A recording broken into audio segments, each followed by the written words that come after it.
আমাদের যাত্রা শুরু করেছি রোটাং পাসের উদ্দেশ্যে, মানে আমরা এখন পুরোপুরি রেডি। এই পাশে আমরা এখন চলেছি প্যারাগ্লাইডিং এর উদ্দেশ্যে, রাইট? এই যে ওয়াও,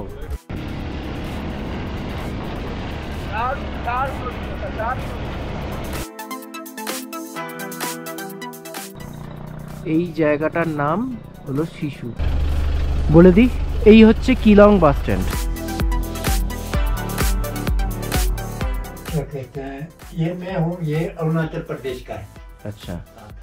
अच्छा, आपका पोस्टिंग कहाँ पे था? पोस्टिंग मेरा दिल्ली में। ধনে পাতার জন্য আরো বেশি ভালো লাগছে।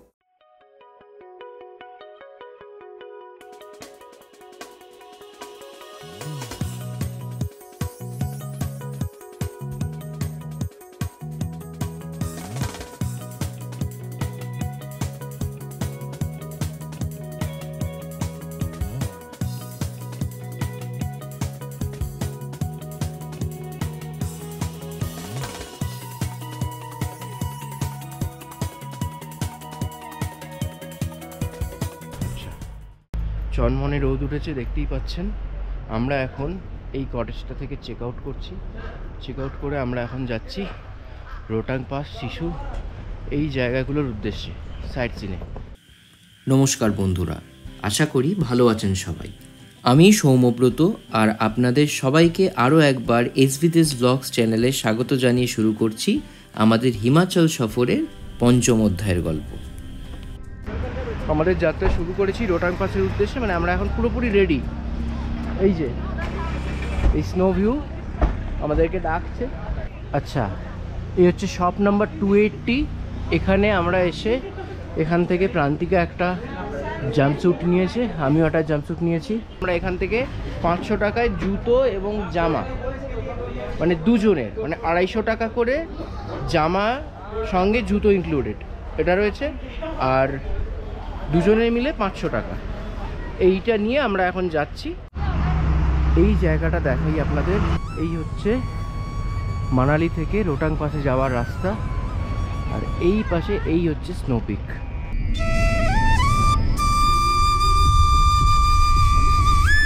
এই রাস্তাটা চলে গেল সোলাং ভ্যালির দিকে, আর আমরা এখন যাচ্ছি রোটাং पास रास्ता এই দিকে, তাই তো?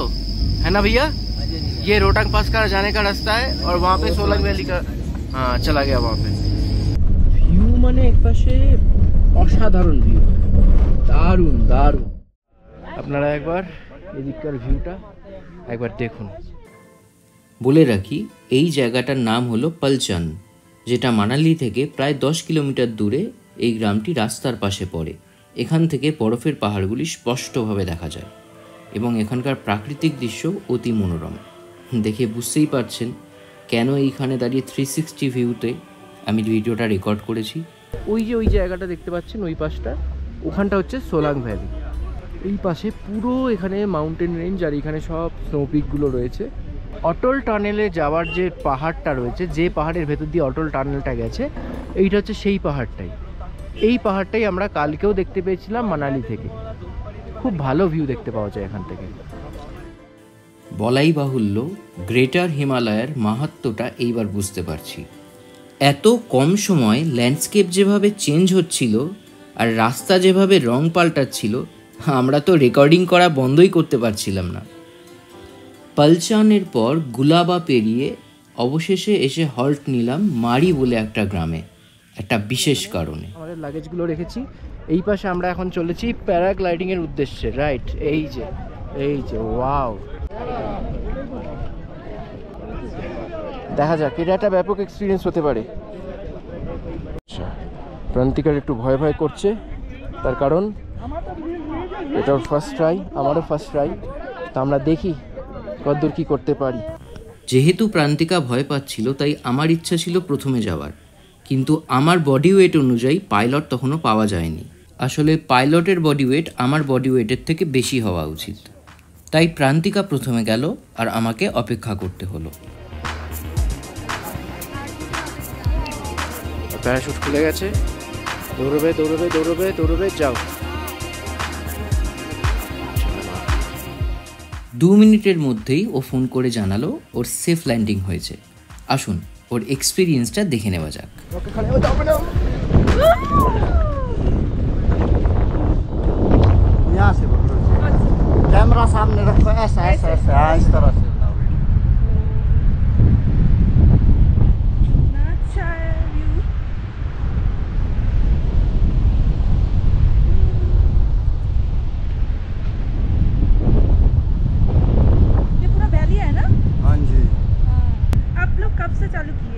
6 साल हो गए जी करते 6 करते साल। इसको। हाँ जी, अच्छा, ये नया स्पॉट नहीं है, 6 साल से है। ये बहुत पहले से है जी स्पॉट अच्छा। तो। हाँ जी, ये जगह का नाम क्या है, इस जगह का? हाँ जी, जगह का नाम क्या है? जगह का नाम है जी मड़ी। मड़ी। अच्छा, आपका नाम? गौरव। पैर ऊपर ही रखने हाँ हैं हाँ, आपने। ऊपर ऊपर ही रखिए।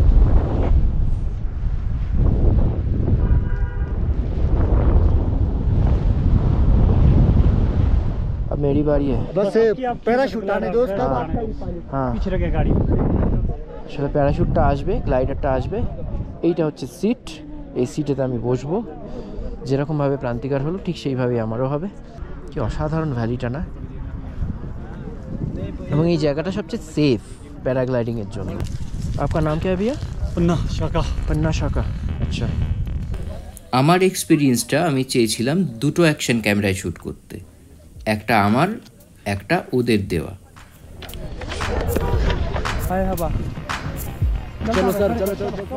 বিশ্বাস করুন, এই সময় আমি আমার প্রতিটা হার্টবিট আমার কানে শুনতে পাচ্ছিলাম।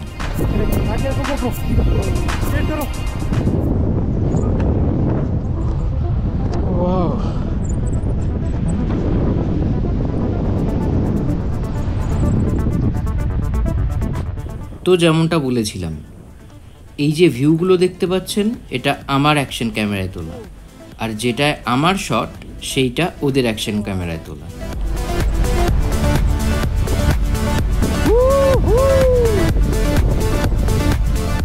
স্বনামধন্য অভিনেতা আশিস বিদ্যার্থীর নাম নিশ্চয়ই শুনেছেন। উনিও কিন্তু হিমাচলে এসে প্যারাগ্লাইডিং করেছিলেন, তবে কুলুতে। এই রাইডটা একবার করুন please, must must to do. ল্যান্ডিংয়ের সময় মনে হচ্ছিল রাইডটা যদি আরেকটু বেশিক্ষণ হতো তাহলে খুব ভালো হতো, কিন্তু এটা হাওয়ার উপর নির্ভর করে, কাজেই এখন ল্যান্ডিংয়ের সময়।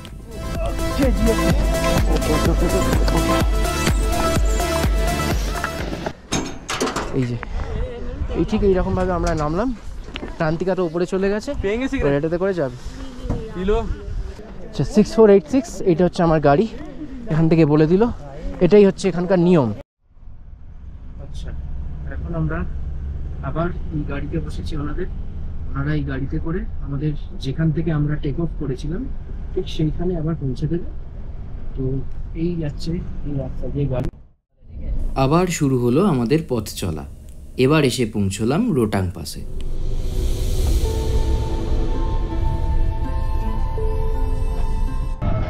আমরা এখন এসেছি রোটাং পাসে, এখান থেকেই রাইড হয়, 1500 টাকা নেয় যাওয়া আসা নিয়ে কাপলদের। প্রান্তিকা আর আমরা পুরো এখানকার যে জামাগুলো ভাড়া নিয়েছিলাম আমরা সেগুলো পরে নিয়েছি। একবার দেখিয়ে দে, इसको क्या बोलते हैं? Mountain bike. Mountain bike. Mountain বাইকে প্রান্তিকা বসছে, এবার আমি বসবো। চলো ম্যাডাম इधर बैठो, क्रॉस करके। हाँ, क्रॉस बैठो।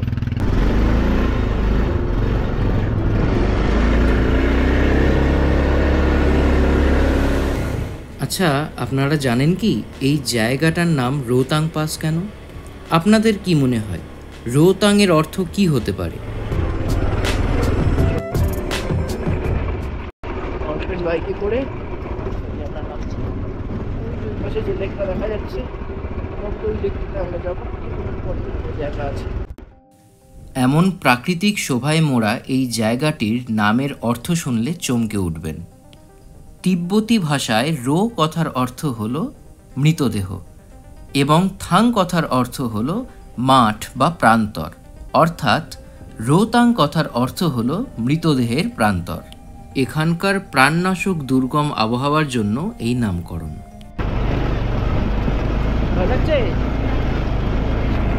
জমজমাট, এবং এখানে যত টুরিস্ট আছে বেশিরভাগই বাঙালি। আমি লে লাদাখ কোনোদিনও যাইনি, তবে সত্যি বলতে এই জায়গাটার শোভা লে লাদাখের থেকে কিন্তু কোনো অংশে কম নয়। স্নোফল না হওয়ার জন্য বেশ কিছুক্ষণ সময় আমরা এখানে কাটাতে পেরেছি, কারণ শ্বাসকষ্টে কোনো সমস্যা হয়নি। তাই ভেবে দেখলাম বেশ কিছু স্মৃতি ফ্রেমবন্দি করে আনলে কেমন হয়। ব্যাস, যেমন ভাবা তেমনি কাজ। আইডিয়াটা অবশ্য প্রান্তিকার ছিল। তবে এবার ফেরার পালা। এখন গন্তব্য দারচা গ্রাম। দারুণ দারুণ অভিজ্ঞতা, দারুণ। এই যে এই বোধহয় লাহোল ভ্যালিতে ঢোকার আগে শেষবার এতগুলো সবুজ একসাথে দেখতে পেয়েছিলাম, কারণ এরপর রং বেরঙিন পাথর ছাড়া তেমন কোনো সবুজ চোখে পড়েনি। এসেছি আমরা কোকসারে, এসে কোকসার, এই হচ্ছে জায়গা। এখানে একটু গ্রিন নেই, এটাই হচ্ছে সমস্যা। আর এইখানটায় আপনাদের দেখাই, এইখানটা একটা ব্রিজ আছে, এই ব্রিজটা পেরিয়ে আমরা যাব শিশুর উদ্দেশ্যে। এই পাশটা দেখুন,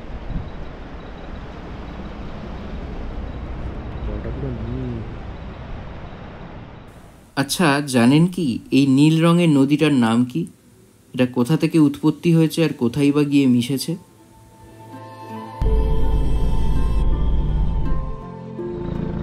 এই হচ্ছে শিশু, এই জায়গাটার নাম হলো শিশু। এখানে এই গাছগুলো মানে মারাত্মক লাগছে, এই যে গাছগুলো এখানে অসাধারণ অসাধারণ। সবচেয়ে অবাক করার বিষয় ছিল এই হলুদ পাতায় মোড়া গাছগুলো, যা এই অক্টোবর মাসেই এইখানে খুব ব্যাপকভাবে পাওয়া যায়। আসলে এগুলো হচ্ছে পপলার এবং উইলো গাছের সারি, যা এখানকার স্থানীয় ভাষায় চোপাল নামে পরিচিত।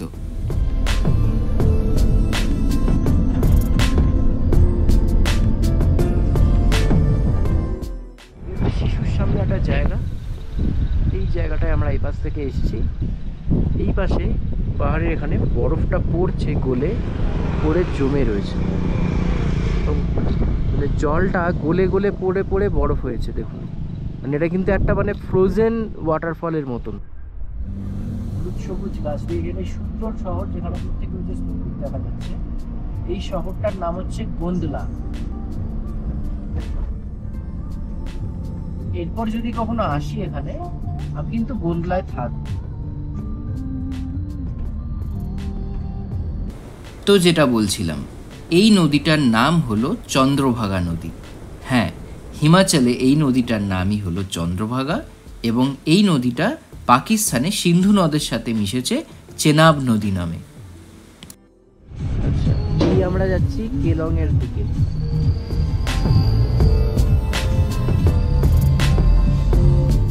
কেলং লাহোল উপত্যকার একেবারে কেন্দ্রের শহর। এই কারণেই স্থানীয় মত অনুযায়ী তিব্বতী ভাষায় কিল মানে হচ্ছে কেন্দ্রীয়, আর লাং মানে হচ্ছে উপত্যকা বা স্থান। সেইখান থেকেই এই জায়গাটির নাম কিলং। এইভাবেই প্রাকৃতিক শোভা দেখতে দেখতে আমরা অবশেষে এসে পৌঁছলাম কিলংয়ের বাস স্ট্যান্ডে। বলে দিই, এই হচ্ছে কিলং বাস স্ট্যান্ড।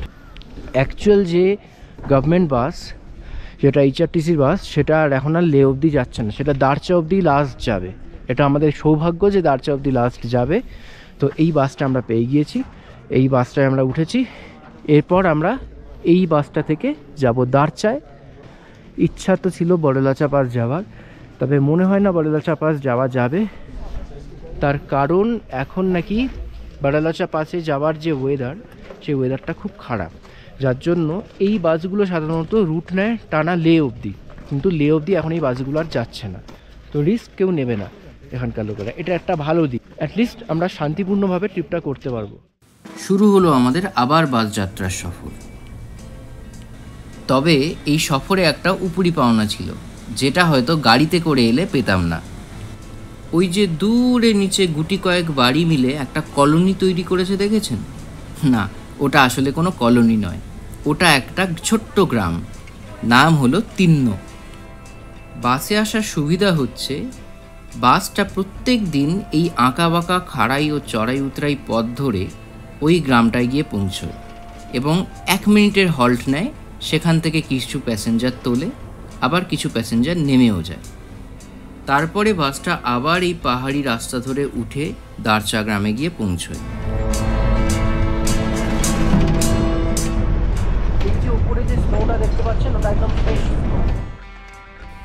ভাগা নদীর ওপরে অবস্থিত এই ব্রিজটাই হলো তিন্ন গ্রামে ঢোকার প্রবেশপথ।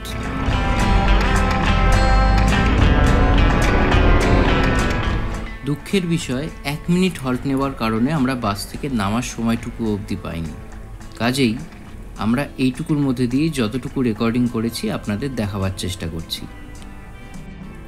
এই গ্রামটিতে যে তিব্বতী ইনফ্লুয়েন্স রয়েছে সেটা নিশ্চয়ই আর বলার দরকার নেই। ওই প্রেয়ার ফ্ল্যাগগুলোই তিব্বতী সংস্কৃতির স্বাক্ষর বহন করে। এরপরে হিমাচলে এলে শিশু, গোন্দলা আর তিন্ন, এই 3টে গ্রামে থাকা কিন্তু মাস্ট। ওই যে দূরে সোনালি চূড়োটা দেখতে পাওয়া যাচ্ছে, ওটা আসলে হলো গোধূলির পূর্বাভাস। সত্যি কিছু মনে রাখার মতো সানসেট দেখেছি আমরা এই ট্রিপে। আর ঠিক সানসেটের আগের মুহূর্তেই আমরা এসে পৌঁছলাম এই জায়গাটিতে। এর নাম হলো জিসপা। আর সন্ধে হওয়ার ঠিক পরপরেই আমরা চাঁদের আলোতে দেখতে পেলাম জিসপা ভ্যালির সৌন্দর্য।